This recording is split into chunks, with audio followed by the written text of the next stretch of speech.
Жимолость Boreal Blizzard канадской селекции. Кустик малыш, посажен 2 года назад. Это второе его плодоношение. Очень понравилась мне нагрузка урожаем в этом году.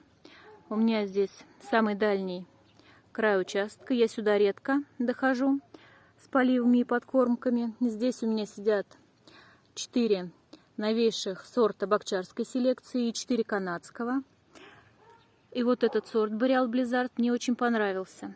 Ягоды по размеру у него сопоставимы с бакчарскими, а вот нагрузка даже побольше будет. Куст пережил минус 42 зимой, сильнейший возвратный заморозок во время цветения. Куст немножечко болеет, но это не мешает ему вот так вот нагружаться урожаем. Вкус хороший. Могу рекомендовать этот сорт, он мне понравился.